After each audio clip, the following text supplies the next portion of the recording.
এখানে আমরা চা খাবো। আর এটার পিছনেই ভিউ পয়েন্ট আছে, মানে ভিউ দেখে দেখে চা খাওয়া যাবে।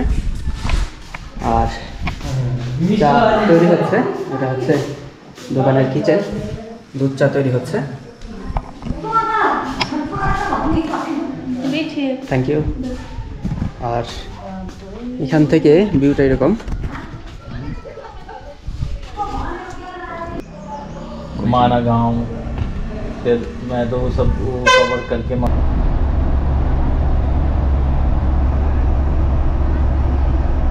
इधर से जाइएगा आप लोग, उधर से नीचे उतार लो, इधर मत आइए, उधर मिलेगा। हाँ उधर सीढ़ी है, 500 ऐसी सीढ़ी है। गाड़ी पार्किंग कहाँ होता है? हाँ गाड़ी नीचे होएगा पार्किंग में।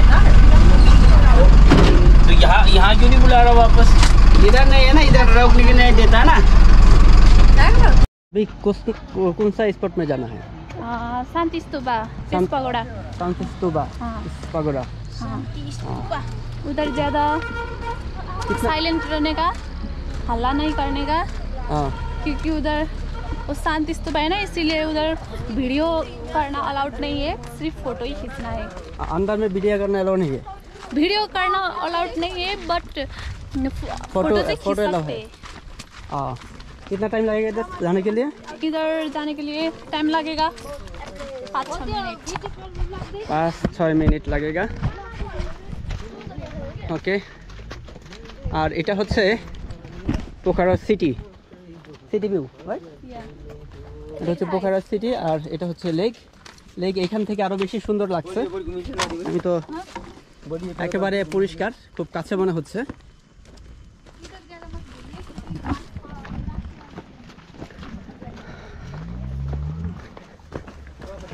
আর মূলত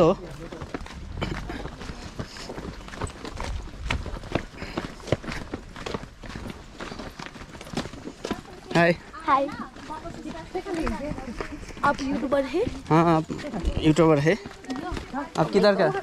नेपाल का, इंडिया का? नेपाल का। क्या नाम है आपका? क्या नाम है आपका? फुजाना। आपको हिंदी आता है? थोड़ा हाँ।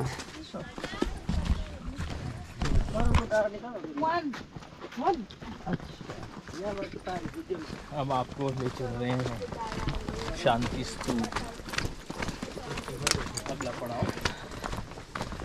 আমরা শান্তি স্তূপের কাছাকাছি চলে এসেছি, আর 2 থেকে 3 মিনিট লাগবে। আর দেখা যাক শান্তি স্তূপে আসলে কি দেখার আছে।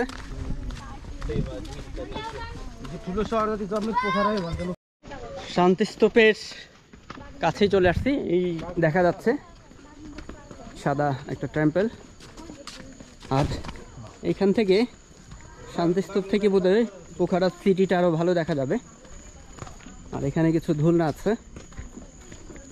এটা মেবি গেস্ট হাউস টাইপের কিছু হবে। আমি একটু উঠে দেখাই, জায়গাটা ভালো লাগছে। টিকিট? আচ্ছা, এখানে টিকিট লাগবে। আর এটা হচ্ছে একটা রেস্টুরেন্ট।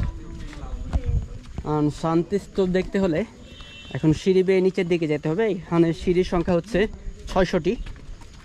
600 সিঁড়ি অতিক্রম করে সেই জায়গায় যেতে হবে, যেহেতু পাহাড়, একটু রাউন্ড ঘুরে ঘুরে যেতে হবে।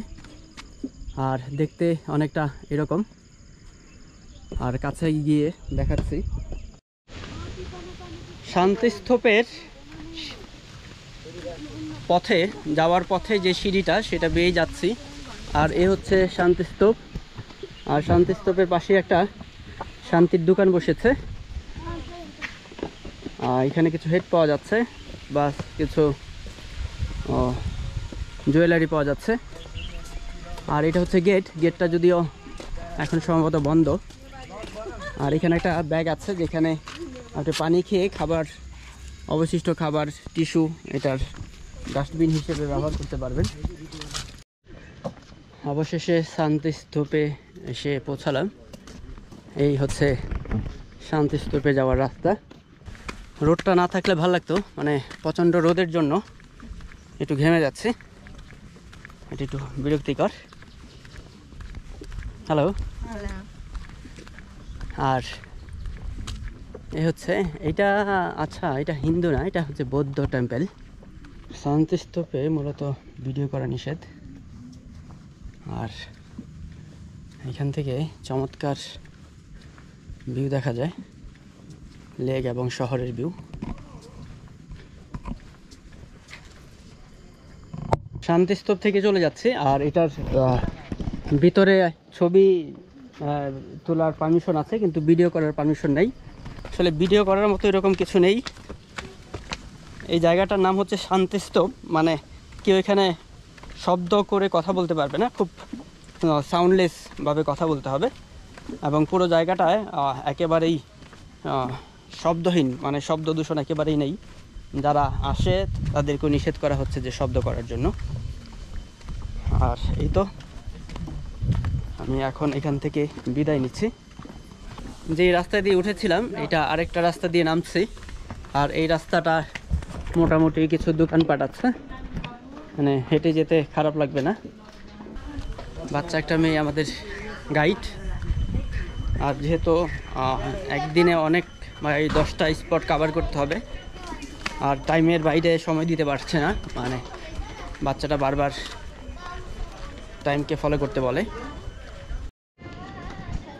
খুব বাসের কাছাকাছি চলে এসেছি, বাস আমাদেরকে এখান থেকে পিক আপ করবে। আর এই রাস্তাটাও খুব সুন্দর, নো টিকিট জাস্ট গো। আর এটা খুব সুন্দর, এখানে নেপালি কিছু ঘর দেখা যাচ্ছে, বিক্রি হচ্ছে। এখানে নেপালি কালচার, এখানে হচ্ছে লাঙ্গল আছে, এটা কি ঠিক জানি না। আর এটা হচ্ছে নেপালি ঘর, এটা মাছ ধরার জন্য ব্যবহার করা হয়। ব্যাগ, আর এটা মেবি টুপি জাতীয় কিছু হবে।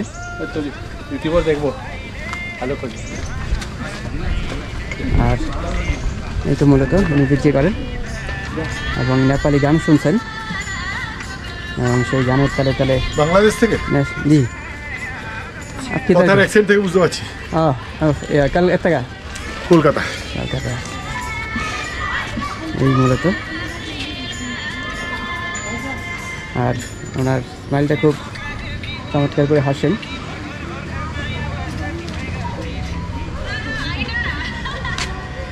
ওয়ার্ল্ড পিস স্তূপা যেতে গিয়ে পাহাড়ি রাস্তাগুলো আসলেই অসাধারণ। গতকালকে এরকম একটা রাস্তা ধরে আমি হেঁটে হেঁটে অনেকটা পথ গিয়েছিলাম।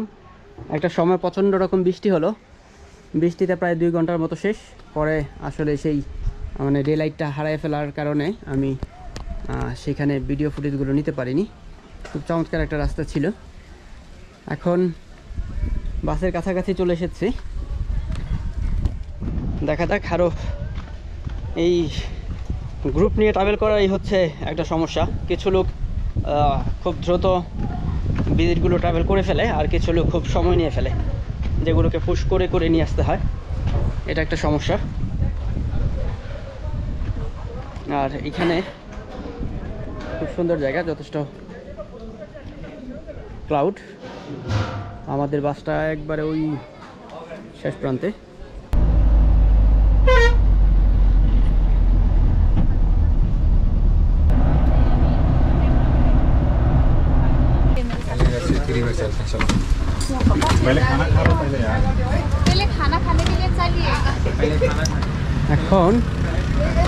এখন আমরা খেতে যাচ্ছি। খাওয়া শেষ করে সিটি রিভার এবং মিউজিয়াম পাশাপাশি, এই দিক থেকেই চলে যেতে হবে সিটি রিভারে। আর মূলত আমরা সিটির মাঝামাঝি একটা জায়গা আছে পোখরা। এখন দুপুর হয়ে গেছে, খাবারের বিরতি 15 মিনিটের জন্য। খাবারের জন্য এই রেস্টুরেন্টেই দাঁড় করিয়েছে। এখান থেকে একটা নেপালি একটা থালি নেওয়ার চেষ্টা করব। সিটি রিভার্স দেখার জন্য এখান থেকে টিকিট কাটতে হবে। টিকিটের মূল্য হচ্ছে 60 রুপি।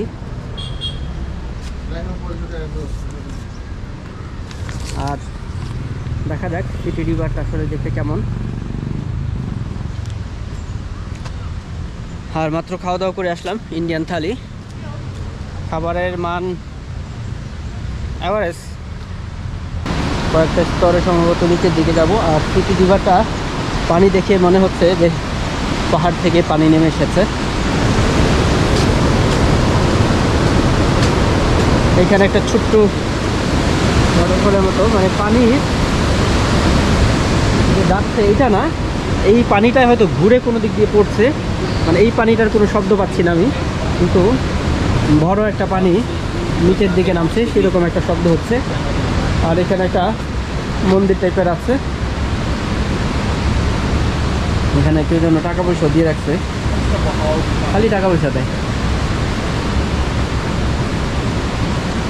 আর এটা হচ্ছে নেপালি গলায় ঝুলায় মাফলার টাইপের, মানে আপনাকে স্বাগত জানানোর জন্য ব্যবহার করা হয়। এটা হচ্ছে পোখারার মিউজিয়াম দেখতে যাবো এখন। আর এখান থেকে সম্ভবত টিকিট কাটতে হয়। আর ticket counter camera allow this side, camera দিয়ে ভিডিও করা যাবে। टिकट प्राइस है 25 रुपये। नहीं कितना?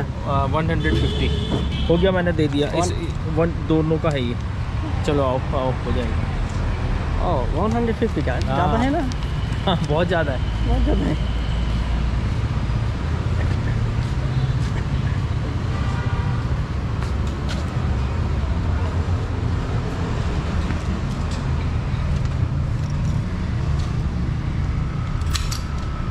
Thank you. ओके, এটার টিকেটের প্রাইস হচ্ছে 150, একটু বেশি মনে হলো। আর এটা হচ্ছে মানে নেপালের মিউজিয়াম, নেপালের ঐতিহ্যবাহী সব কিছু এখানে মোটামুটি সম্ভবত দেখা যাবে। আমি এখন যাচ্ছি বিন্দুবাসিনী মন্দির দর্শনের জন্য। এটা হচ্ছে মেন রোড থেকেই, মেন রোডের পাশেই। তো সিটির মাঝখানে মোটামুটি একটু জমজমাট, পুরাই লাল।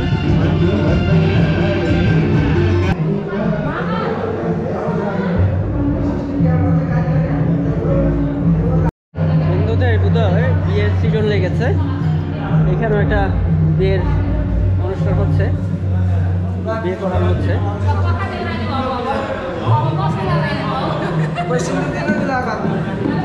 একটু কনেকে দেখে যাই। কনের তো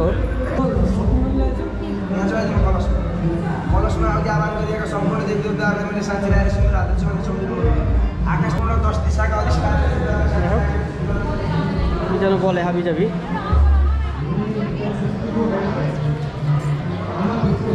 ফটোশুট চলছে, মন্দির থেকে চলে যাচ্ছে। আর মন্দিরকে ঘিরে এই দোকানগুলো গড়ে উঠেছে, ম্যাক্সিমাম মন্দিরের জিনিসপত্র পাওয়া যাচ্ছে এটার মধ্যে। আমার সিটি ডে ট্যুর মোটামুটি শেষ। এটা হচ্ছে 10 নম্বর ডেস্টিনেশন বোটিং, আর এইখানেই এনে শেষ করেছে। আর এখন আমি একটু কিছু কেনাকাটা আছে আগামীকাল এবিসি বেস ক্যাম্প ট্রেকিংয়ের জন্য, আর কেনাকাটা করে আমি হোটেলে চলে যাব। আর আজকের ব্লগটা আমি এখানে শেষ করছি।